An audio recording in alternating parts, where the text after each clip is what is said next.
Assalamualaikum semuanya. Masih dengan saya Firda Rosalia F. Di video keempat ini saya akan membawakan materi mengenai dinamika konsumen, pemasaran, dan teknologi.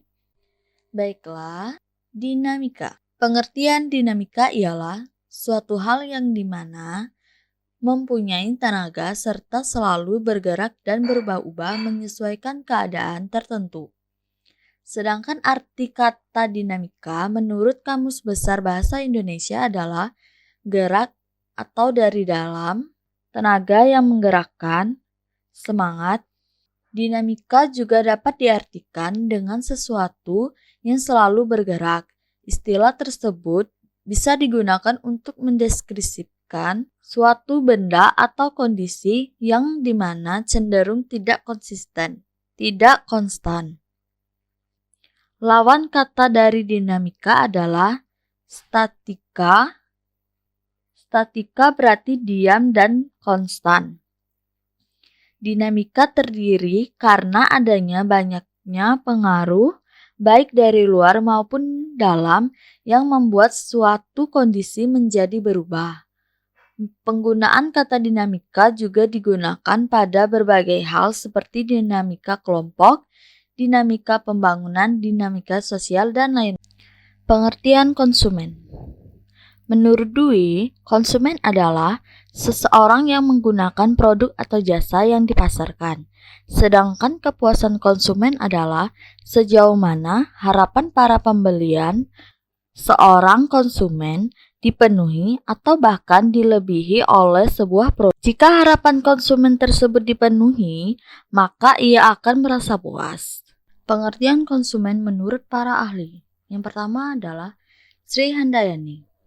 Menurut Sri Handayani, konsumen adalah seseorang atau suatu organisasi yang membeli atau menggunakan sejumlah barang dan jasa dari pihak lainnya. Yang kedua, menurut Aziz Nasution, konsumen adalah setiap orang yang mendapatkan barang atau jasa yang digunakan untuk tujuan tertentu. Ketiga, menurut Philip Kotler, konsumen adalah semua individu dan rumah tangga yang membeli atau memperoleh barang dan jasa untuk dikonsumsi secara pribadi.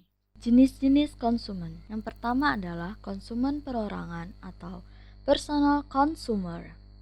Adalah konsumen yang membeli atau memakai suatu produk, barang, atau jasa untuk keperluan diri sendiri. Personal consumer sering juga disebut dengan istilah end user, contoh konsumen akhir, individu, dan keluarga. Yang kedua yaitu konsumen organisasi. Pengertian konsumen organisasi adalah konsumen yang membeli atau memakai suatu produk, barang, atau jasa untuk keperluan operasional organisasi tersebut. Misalnya, perusahaan yang membeli bahan baku atau keperluan lain agar perusahaan dapat beroperasi. Contoh, konsumen organisasi atau konsumen antara distributor, agen, dan pengecer. Selanjutnya, hak-hak konsumen. Pertama, konsumen memiliki hak atas kenyamanan, keamanan, dan keselamatan dalam penggunaan barang maupun jasa. Kedua, konsumen berhak untuk memilih barang atau jasa serta mendapatkan barang atau jasa tersebut sesuai dengan nilai tukar dan kondisi serta jaminan yang dijanjikan. Ketiga, konsumen berhak untuk mendapatkan informasi yang benar, jelas, dan jujur tentang kondisi dan jaminan barang atau jasa yang dibeli. Keempat, konsumen berhak untuk didengar pendapat dan keluhannya terkait barang atau jasa yang dipakai. Kelima, konsumen memiliki hak untuk mendapatkan advokasi, perlindungan, dan upaya penyelesaian sengketa perlindungan konsumen secara patut. Keenam, konsumen memiliki hak untuk mendapatkan pembinaan dan pendidikan konsumen. Ketujuh, konsumen berhak untuk mendapatkan perlakuan dan pelayanan yang benar dan jujur serta tidak diskriminatif. 8. Konsumen berhak mendapatkan kompensasi ganti rugi dan pengganti jika barang atau jasa yang diterima tidak sesuai dengan yang semestinya. Dan hak-hak yang diatur dalam ketentuan perundang-undangan lainnya. Kewajiban konsumen. Hak selalu disertai dengan adanya kewajiban. Berdasarkan Undang-Undang Perlindungan Konsumen, Pasal 5, berikut ini adalah kewajiban konsumen. Konsumen wajib membaca dan mengikuti petunjuk, informasi, maupun prosedur penggunaan atau pemanfaatan barang atau jasa demi keamanan dan keselamatan. Konsumen harus memiliki itikat baik dalam melakukan transaksi pembelian barang atau jasa. Konsumen wajib membayar pembelian barang atau jasa sesuai dengan nilai tukar yang disepakati. Dan yang terakhir, konsumen wajib mengikuti upaya penyelesaian hukum sengketa perlindungan konsumen secara patut. Tanggung jawab konsumen. Tanggung jawab konsumen memiliki rasa tanggung jawab merupakan faktor penting dalam pembentukan konsumen yang baik, di mana konsumen tidak hanya bertanggung jawab terhadap diri sendiri, melainkan juga terhadap orang lain maupun lingkungan sekitarnya. Tanggung jawab konsumen menurut Reom Topati Simang yaitu kesadaran kritis. Yang dimaksud adalah tanggung jawab untuk lebih waspada dan kritis terhadap harga dan mutu suatu barang atau jasa yang digunakan. Kedua, tindakan. Yang dimaksud adalah tanggung jawab untuk mendorong diri sendiri dan bertindak menjamin bahwa kita semua memperoleh perlakuan adil selama kita menjadi konsumen yang pasif, selama itu pula kita akan terus diperas. Ketiga, kepedulian sosial. Kepedulian sosial. Tanggung jawab untuk waspada terhadap segala akibat yang ditimbulkan oleh pola konsumsi kita terhadap orang lain, terutama kelompok-kelompok nirdaya yang terabaikan, baik pada tingkat lokal, nasional maupun internasional. Kesadaran lingkungan. Tanggung jawab untuk memahami segala akibat tindakan konsumsi kita terhadap lingkungan. Kita harus mengenali tanggung jawab pribadi dan sosial kita untuk menghemat sumber daya alam dan melindungi bumi demi generasi mendatang. Kesetiakawanan.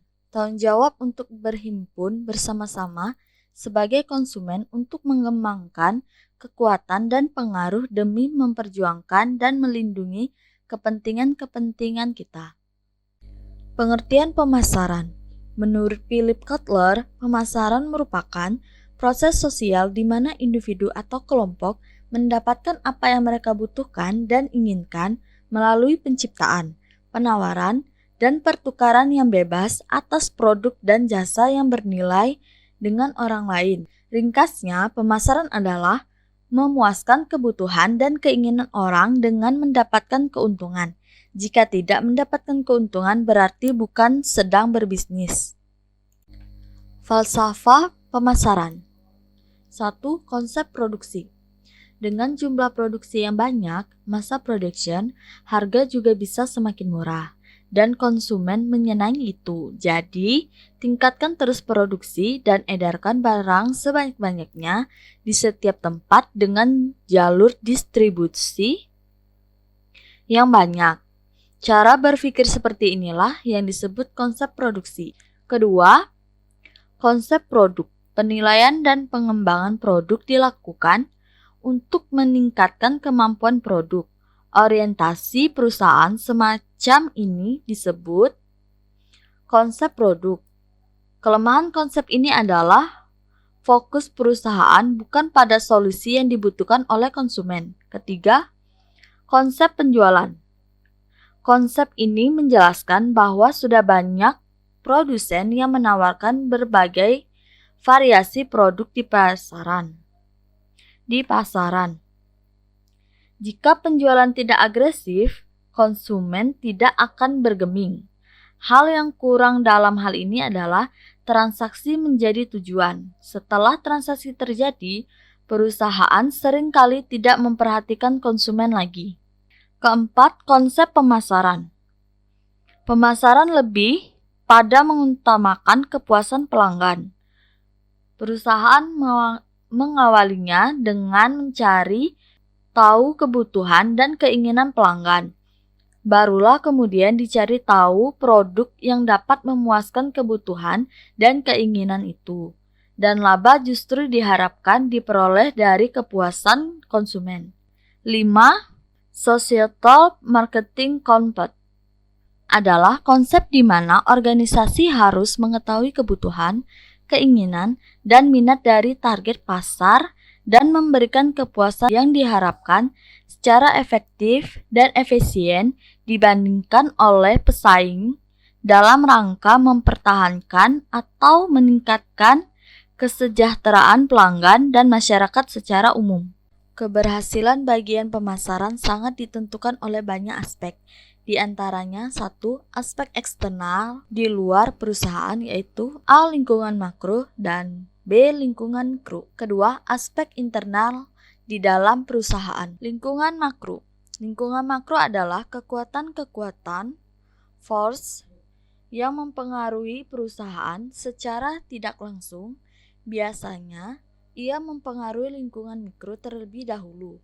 Dalam kelompok lingkungan makro ini ada beberapa faktor yaitu faktor demografis, perekonomian, lingkungan, alam, teknologi, politik, dan kekuatan budaya. Pertama, demografis merupakan segala sesuatu yang terkait dengan populasi manusia, mulai dari soal jumlah, kepadatan, lokasi, usia dan kelompok usia, gender, ras, pekerjaan, dan berbagai ukuran aspek lainnya.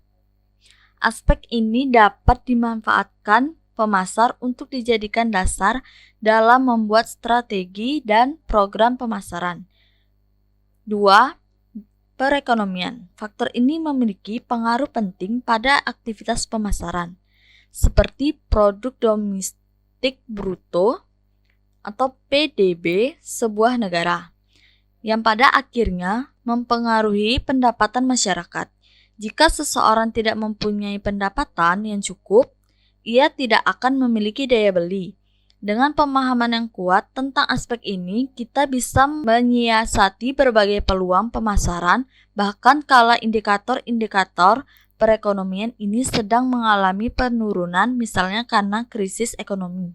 3. Lingkungan alam. Citra perusahaan dan produk bisa terpengaruh oleh sikap dan perhatian kita pada lingkungan alam. Perhatian pemasar pada sumber daya alam juga dapat terkait dengan jaminan pengadaan bahan baku yang berbasis komoditas. 4. Teknologi. Teknologi penting dalam hal menentukan pola perilaku konsumen, sekaligus juga memberikan dukungan pada kemudahan operasi perusahaan seperti meningkatkan pelayanan. Dengan teknologi, kita juga dapat mengembangkan produk-produk baru dan meraih peluang-peluang baru. 5. Politik. Kestabilan keamanan negara, kondisi politik, bentuk-bentuk hukum, perundang-undangan, hingga instansi pemerintah lainnya yang mempengaruhi kelancaran organisasi merupakan aspek-aspek yang diperhatikan pemasar karena kurang lebih akan memberikan pengaruh pada aktivitas pemasaran. 6. Sosial budaya.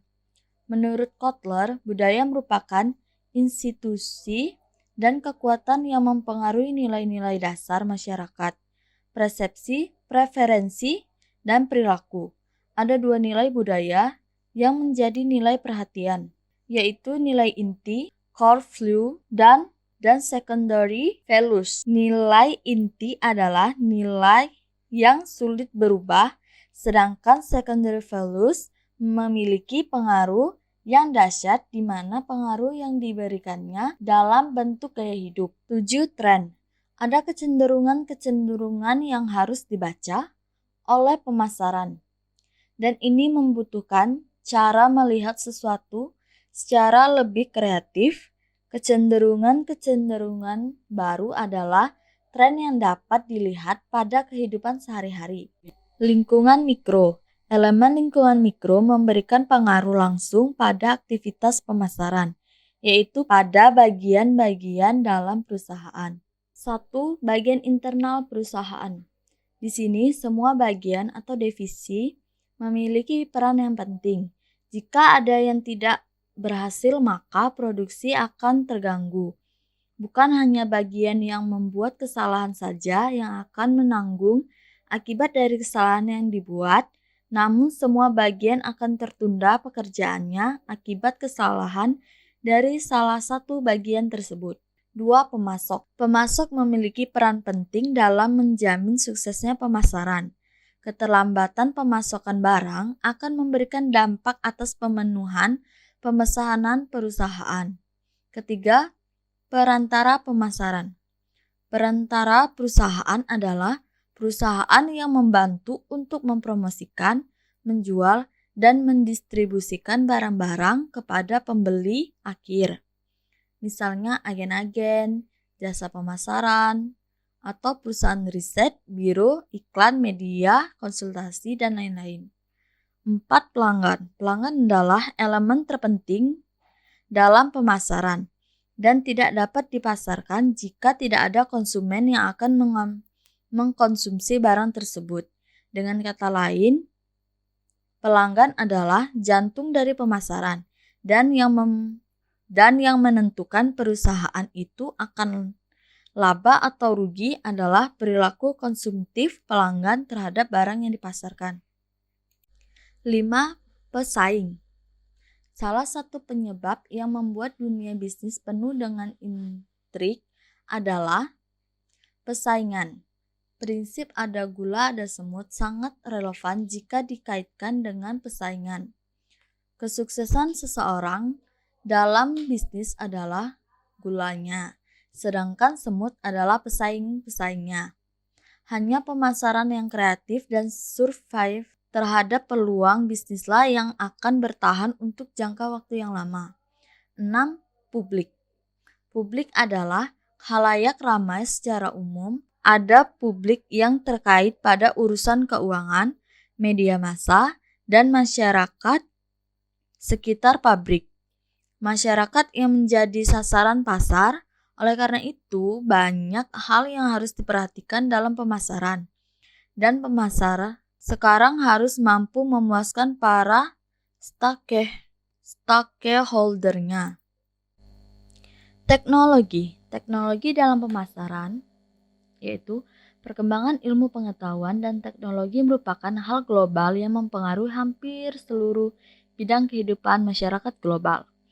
Pengaruh perkembangan tersebut cukup berperan dalam merubah pola hidup masyarakat di dunia, yang semulanya tradisional berkembang menjadi semi-tradisional, lalu melesat menuju pola hidup modern.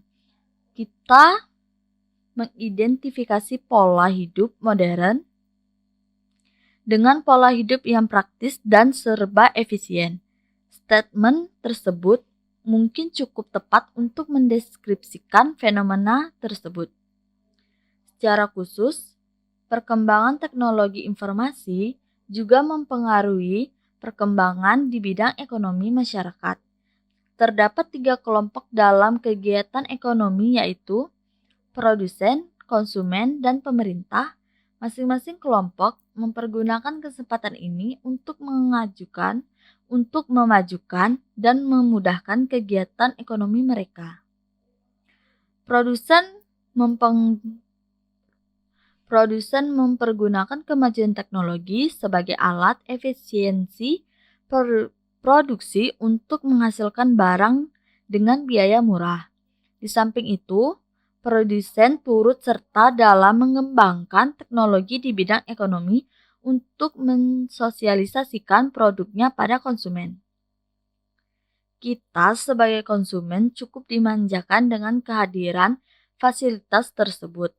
Tentunya, secara tidak langsung hal tersebut mempengaruhi pola perilaku sebagai seorang konsumen. Di antara pola perilaku yang mengalami perubahan tersebut yakni sikap kritis kita. Kita sebagai konsumen menjadi lebih kritis dan selektif dalam membeli barang melalui berbagai informasi yang kita dapatkan dari berbagai media.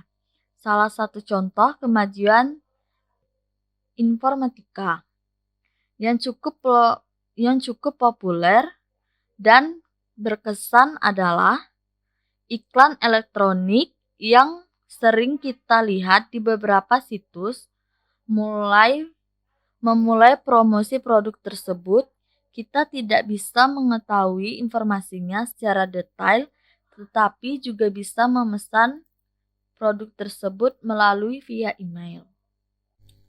Demikianlah yang dapat saya jelaskan. Apabila ada kekurangan, mohon maaf. Semoga video ini bermanfaat. Terima kasih.